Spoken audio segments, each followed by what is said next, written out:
South మీద north ఆధిపత్యం పెరుగుతుందా? నార్త్ పాలసీలకు అందరూ సైలెంట్ గా ఉంటున్నారు, కానీ ఒక్కడు మాత్రం నేరుగా నో అంటున్నాడు. డీలిమిటేషన్ నుంచి హిందీ వరకు సెంటర్ కి ఎదురుగా నిలుస్తున్న సౌత్ వాయిస్. మిగతా లీడర్లు క్యాలిక్యులేషన్స్ లో ఉంటే ఒక్కడు మాత్రం ఓపెన్ గా ఫైట్ చేస్తున్నాడు. ఆ ఒక్కడే ఎంకే స్టాలిన్. స్టాలిన్ నిజంగానే సౌత్ హక్కుల కోసం పోరాడుతున్నాడా, లేక నిజంగానే నార్త్ డామినేషన్ కు బ్రేక్ వేస్తున్నాడా? ఇంతమంది సౌత్ లీడర్లు ఉండగా ఒక స్టాలిన్ ను మాత్రమే దమ్మున్న లీడర్ అనాల్సి వస్తోంది. ఎందుకు? ఈ వీడియోలో చూద్దాం. Hi friends, this is Mahesh. దేశ రాజకీయాల్లో చాలా ఏళ్లుగా వినిపించే ఒకే మాట, సౌత్ పై నార్త్ డామినేషన్. ముఖ్యంగా డీలిమిటేషన్ బిల్లు విషయంలో సౌత్ నుంచి చాలా స్ట్రాంగ్ గా వినిపించిన ఒకే ఒక వాయిస్ ముత్తువేల్ కరుణానిధి స్టాలిన్. రాజకీయంగా బలమైన నాయకుడిగా, పరిపాలన దక్షత కలిగిన వ్యక్తిగా గుర్తింపు పొందాడు ఎంకే స్టాలిన్. ద్రవిడ మున్నేట్ర కజగం డిఎంకే నాయకుడిగా తమిళనాడులో బలమైన పట్టు సాధించి పొత్తులు లేకుండా ఒంటరిగా ఎన్నికలను ఎదుర్కొనేంత దమ్మున్న నాయకుడిగా నిలిచాడు స్టాలిన్. తమిళనాడులో అత్యధిక కాలం ముఖ్యమంత్రిగా పనిచేసిన కరుణానిధి వారసుడిగా ప్రస్తుతం సమర్థవంతంగా పరిపాలన సాగిస్తున్నాడు స్టాలిన్. ధైర్యంగా క్లిష్టమైన నిర్ణయాలు తీసుకునే నాయకుడిగా ఆయన ప్రశంసలు పొందారు. ప్రత్యర్థులను ఎదుర్కోవడంలో, పొత్తులు లేని రాజకీయాలు నిలబడడంలో ఆయన శైలి వేరేగా ఉంటుంది. అంతేకాదు, అదే సమయంలో నార్త్ ఆధిపత్యానికి అడ్డుపడుతున్న మొనగాడిగా మారాడు ఎంకే స్టాలిన్. డీలిమిటేషన్ వల్ల సౌత్ స్టేట్స్ కి ప్రాతినిధ్యం తగ్గిపోతుంది, పవర్ నార్త్ స్టేట్స్ లోకి వెళ్ళిపోతుంది. దీంతో ఈ బిల్లుని సౌత్ స్టేట్స్ అన్ని వ్యతిరేకించాయి. ఇప్పటికే కేంద్రంలో ఏ ప్రభుత్వం ఉన్నప్పటికీ సౌత్ రాష్ట్రాలను అన్ని విభాగాల్లో చిన్న చూపు చూస్తున్న విషయం అందరికీ తెలిసిందే. అంటే నిర్ణయాలన్నీ ఎక్కువగా ఉత్తర భారత దృష్టితోనే తీసుకుంటున్నారన్న భావన సౌత్ లో నెలకొంది. ఈ విషయాన్ని సౌత్ లో ఉన్న అన్ని పార్టీలు ఒప్పుకుంటున్నాయి, కానీ బీజేపీకి ఎదురు నిలబడలేకపోతున్నాయి. అలాంటి విషయంలో బీజేపీకి ఓపెన్ గా సవాల్ విసిరిన నాయకుడు ఎంకే స్టాలిన్ మాత్రమే. ఇప్పుడే కాదు, భాష వివాదాలు వచ్చినప్పుడు, ఫెడరల్ హక్కుల గురించి చర్చ జరిగినప్పుడు, నిధుల పంపిణీ విషయంలో తమిళనాడుకి అన్యాయం జరుగుతుంది అనిపించినప్పుడు, కేంద్ర పాలసీలపై ప్రశ్నించాల్సిన అవసరం ఉన్నప్పుడు స్టాలిన్ ఎప్పుడూ వెనక్కి తగ్గలేదు. ఎవరు మాట్లాడని చోట, ఎవరు ఎదురించని సమయంలో స్టాలిన్ మాత్రమే నేరుగా ప్రశ్నిస్తాడు. మిగతా వాళ్ళందరూ సైలెంట్ గా ఉంటే ఇతను మాత్రం ఓ స్టాండ్ తీసుకుంటాడు. అందుకే ఇప్పుడు అందరూ అంటున్న మాట, నార్త్ ఆధిపత్యానికి ఎదురు నిలుస్తున్న సౌత్ లీడర్ ఒకే ఒక్కడు ఎంకే స్టాలిన్. ఒకప్పుడు, అంటే ఒక 20-25 సంవత్సరాల క్రితం సెంటర్ పాలసీలపై ప్రతి లీడర్ గట్టిగా స్పందించేవారు. కానీ ఇప్పుడు బీజేపీకి ఎదురు నిలబడి మాట్లాడే లీడర్ల సంఖ్య తగ్గిపోతుంది. అప్పట్లో కాంగ్రెస్ ఉండేది, అందరూ ఎదురు తిరిగేవాళ్ళు. కానీ ఇప్పుడు బీజేపీకి ఎవరు ఎదురు తిరిగే పరిస్థితి లేదు. ఆంధ్రప్రదేశ్ రాజకీయాల్లో కీలక నేతలైన పవన్ కళ్యాణ్, చంద్రబాబు నాయుడు ఇద్దరు కూడా ఇప్పుడు బీజేపీ పాలసీలకు నేరుగా ఎదురు నిలబడే పరిస్థితిలో లేరు. ఏదైనా కావచ్చు, కానీ ప్రశ్న మాత్రం స్ట్రాంగ్ గా వినిపిస్తుంది ఏంటంటే, బీజేపీకి ఎదురు నిలిచే వాయిస్ తగ్గిపోతుందా? ఈ నేపథ్యంలో సౌత్ లో ఎవరు నిజంగా ఓపెన్ స్టాండ్ తీసుకుంటున్నారంటే వినిపించే ఒకే ఒక్క పేరు ఎంకే స్టాలిన్ మాత్రమే. కాంగ్రెస్ అయినా, బీజేపీ అయినా, సెంట్రల్ లో ఎవరు ఉన్నా, భారతీయ జనతా పార్టీ అయినా, ఇండియన్ నేషనల్ కాంగ్రెస్ అయినా, మిగతా ప్రాంతీయ పార్టీలు క్యాలిక్యులేషన్స్ లో ఉంటే స్టాలిన్ మాత్రం ఒంటరిగానైనా పోరాడుతున్నాడు. తమిళనాడు రాజకీయాలు ఒకవైపు, సెంటర్ ప్రెజర్ మరొక వైపు. ఈ రెండు ఫ్రంట్స్ ని ఒకేసారి ఫేస్ చేస్తున్న లీడర్ గా ప్రొజెక్ట్ అవుతున్నాడు స్టాలిన్. రాష్ట్రంలో లోకల్ పాలిటిక్స్ ని హ్యాండిల్ చేస్తూ, మరోవైపు భారతీయ జనతా పార్టీ పాలసీలపై ఓపెన్ గా స్టాండ్ తీసుకుంటూ, ఇలా డబుల్ గేమ్ కాదు, డబుల్ ఫైట్ అన్న ఇమేజ్ క్రియేట్ అయింది. అందుకే ఇప్పుడు ఒక నరేటివ్ వైరల్ అవుతుంది. ఏది ఏమైనా బీజేపీ కానీ, కేంద్రంలో ఉన్న ప్రభుత్వానికి కానీ ఎదురెళ్లేది స్టాలిన్ మాత్రమే అని. ఇక హిందీ భాషను సౌత్ ఇండియాపై రుద్దకూడదన్న మెసేజ్ ఇచ్చింది స్టాలిన్. ఎడ్యుకేషన్ లో పెద్ద పెద్ద మార్పులు తెస్తామంటూ కేంద్రం తీసుకొస్తున్న నేషనల్ ఎడ్యుకేషన్ పాలసీకి కూడా, అంటే ఎన్ఈపికి కూడా స్టాలిన్ అడ్డుగా నిలబడ్డాడు. ఎన్ఈపిని దేశంలో చాలా మంది స్వాగతించారు, కానీ తమిళనాడులో మాత్రం డిబేట్ వేరే లెవెల్ కి వెళ్ళింది. తమిళం సహా అన్ని ప్రాంతీయ భాషలకు సమాన గౌరవం కావాలని డిమాండ్ చేసింది స్టాలిన్. సౌత్ మీద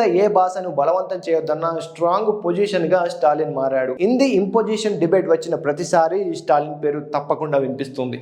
దీంతో కేంద్రంలోని ప్రభుత్వాల పాలసీల విషయంలో కూడా స్టాలిన్ వెనక్కి తగ్గడం లేదన్న ఇమేజ్ పెరిగింది. ఇక రీసెంట్ గా వీగిపోయిన డీలిమిటేషన్ బిల్లు. డీలిమిటేషన్ కి వ్యతిరేకంగా స్టాలిన్ సౌత్ ఇండియా రాజకీయ నాయకులందరితో కలిసి ఓ సమావేశం ఏర్పాటు చేసి అందరినీ ఏకం చేశాడు. ఫెడరల్ హక్కులపై కలిసి ఓ స్టాండ్ అవసరమని చెప్పాడు. సెంటర్ తీసుకునే నిర్ణయంపై ముందుగా ప్రెజర్ క్రియేట్ చేయాలన్న స్టాలిన్ స్ట్రాటజీ వర్కౌట్ అయింది. ఇది కేవలం తమిళనాడు ఇష్యూ కాదు, సౌత్ మొత్తం సమస్యగా ప్రొజెక్ట్ చేయడంలో స్టాలిన్ సక్సెస్ అయ్యాడు. అదే సమయంలో డీలిమిటేషన్ పత్రాలను కాల్చి నిరసన తెలిపాడు. దీంతో డీలిమిటేషన్ పత్రాలను కాల్చడంతో స్టాలిన్ దేశవ్యాప్తంగా హైలైట్ అయ్యాడు. అంతకుముందు డీలిమిటేషన్ వ్యతిరేకంగా సౌత్ స్టేట్స్ పొలిటికల్ పార్టీతో కలిసి మీటింగ్ నిర్వహించాడు కదా. ఆ మీటింగ్ కు AP CM Chandrababu, deputy CM Pawan Kalyan డుమ్మా కొట్టారు. ఇక తమిళనాడుకి ఒక ట్రెడిషన్ ఉంది. ఇప్పుడే కాదు, తమిళనాడులో సెంటర్ కు ఎదురు నిలిచే పాలిటిక్స్ లో ఒక పెద్ద హిస్టరీ ఉంది. ఎంజి రామచంద్రన్, ఎం కరుణానిధి, జయలలిత వీళ్ళందరూ ఒక విషయంలో మాత్రం ఎప్పుడూ క్లియర్ గా ఉండేవారు. వాళ్ళకు ఎన్ని రాజకీయాలున్నా, ఎన్ని ఫైటింగ్స్ ఉన్నా, ఎన్ని విమర్శలు చేసుకున్నా ఆ ఒక్క విషయంలో మాత్రం చాలా క్లియర్ గా ఉండేవారు. తమిళ భాష, సంస్కృతి విషయంలో కాంప్రమైజ్ కాలేదు ఎప్పుడు వారందరూ. రాష్ట్ర హక్కుల విషయంలో కేంద్ర ప్రభుత్వాలను ఓపెన్ గా ప్రశ్నించడం, అవసరమైతే నేషనల్ పాలసీలకి ఎదురు నిలబడడం, సౌత్ హక్కుల కోసం సెంటర్ ని ప్రశ్నించడం. తమిళనాడులో ఇవన్నీ కొత్త కాదు, ఇదంతా ఒక లెగసీ. ఈ లెగసీని ఇప్పుడు కంటిన్యూ చేస్తున్నది స్టాలిన్ మాత్రమే. ఒక్కో కాలంలో ఒక్కో లీడర్ వచ్చాడు, కానీ ఒక విషయం మాత్రం కామన్, సౌత్ యాటిట్యూడ్ ని నార్త్ కి గట్టిగా వినిపించారు. వీళ్ళందరినీ కేవలం పొలిటీషియన్స్ అనడం కాదు, సౌత్ కు ఉన్న విగర్, గర్వం, స్వాభిమానం వీటన్నింటినీ రిప్రజెంట్ చేసిన లీడర్స్ గా చూడవచ్చు. ఇక సౌత్ లో మరొక స్టేట్ అయితే కేరళ తీసుకున్నట్లయితే, స్టేట్ లో లెఫ్ట్ డెమోక్రాటిక్ ఫ్రంట్ ప్రభుత్వం ఉంది. వారి ఐడియాలజీ కూడా క్లియర్ గా ఉంటుంది. కానీ నేషనల్ లెవెల్లో వారి వాయిస్ ఎంత దూరం వెళ్తుందనేది ప్రశ్నార్థకంగా మారింది. వారు తీసుకునే స్టాండ్స్ సెంటర్ పాలసీలను ఎంత మేరకు ప్రభావితం చేస్తున్నాయి? చాలా మందికి కనిపిస్తున్న పిక్చర్ ఏంటంటే, కేరళలో అక్కడి పార్టీలు స్టేట్ లెవెల్లో స్ట్రాంగ్గా ఉన్నాయి, కానీ నేషనల్లో ఇంపాక్ట్ మాత్రం చూపడం లేదు. వారికి బలం ఉన్నప్పటికీ నార్త్ పాలసీలను అడ్డుకునే స్థాయిలో ఇంపాక్ట్ చూపించలేకపోతున్నారు. ఇక తమిళనాడు విషయానికి వస్తే, ఏపీలో పాగా వేయాలి, కర్ణాటకలో తిరిగి బలం పుంజుకోవాలనే లక్ష్యాలతో భారతీయ జనతా పార్టీ ముందుకు సాగుతోంది. కొన్ని చోట్ల గ్రౌండ్ బిల్డ్ అవుతుంది, కొన్ని చోట్ల అలయన్స్లు వర్కౌట్ అవుతున్నాయి.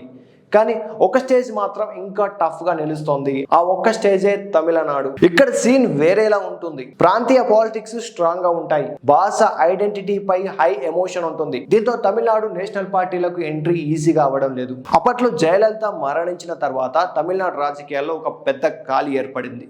అప్పుడు చాలా మంది అనుకున్నారు ఇదే సరైన టైం అని, నేషనల్ పార్టీలకు అవకాశం దక్కుతుంది అనుకున్నారు. అదే సమయంలో బీజేపీ సీనియర్ లీడరు, మాజీ ఉపరాష్ట్రపతి ఎం వెంకయ్యనాయుడు వంటి నేతలు అక్కడికి వెళ్లి పరిస్థితులను అంచనా వేశారు. పార్టీ బలోపేతంపై ఫోకస్ పెట్టారు, కానీ గ్రౌండ్ రియాలిటీ మాత్రం వేరేగా కనిపించింది. ప్రాంతీయ పార్టీలే మరింత స్ట్రాంగ్ గా నిలిచాయి. స్థానిక ఎమోషన్స్, లీడర్షిప్ ఇంకా డామినేట్ చేశాయి. నేషనల్ పార్టీలకు స్పేస్ అంత ఈజీగా ఉండదని క్లియర్ గా అర్థమైపోయింది అందరికి. ఇన్ని రాజకీయ సమీకరణాలు, ప్రయత్నాలు వర్కౌట్ కావడం లేదనుకునే టైంలో ఒక కొత్త టాక్ గట్టిగా వినిపిస్తోంది. సినిమా హీరో ఇళయ దళపతి విజయ్ పాలిటిక్స్ లోకి రావడం. విజయ్ రాకతో బీజేపీకి ఇక మరింత కష్టమని, విజయ్ బీజేపీకి కొరకరాని కొయ్యగా మారతాడని మొదట్లో అందరూ అనుకున్నారు. తమిళనాడు అంతటా ఇలానే భావించారు. విజయ్ ఫ్యాన్స్ కూడా అలాగే అనుకున్నారు. విజయ్ ని సిస్టమ్ కి ఎదురు నిలిచే లీడర్ గా ఊహించారు అందరూ. కానీ టైం గడిచే కొద్దీ ఒక డౌట్ మొదలైంది.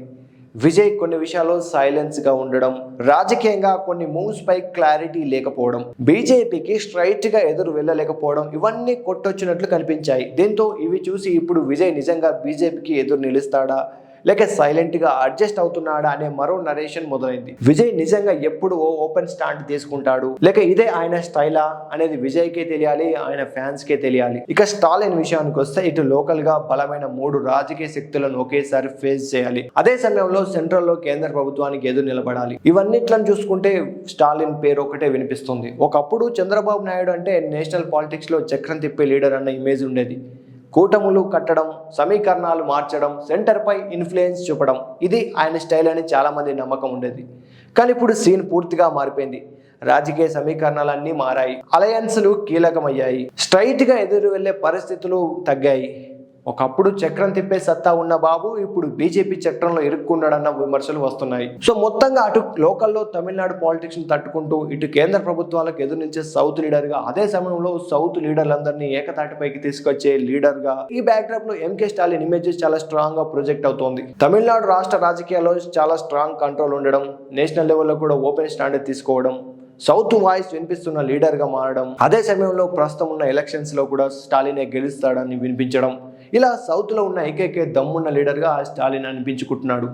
స్టాలిన్ ఎప్పుడు కూడా ఎవరితో పొత్తు పెట్టుకోకుండా ఒంటరిగానే ఎన్నికల బరిలో దిగుతుంటాడు. నార్త్ నుంచే వచ్చే పాలసీలు దేశమంతా ప్రభావితం చేస్తాయి.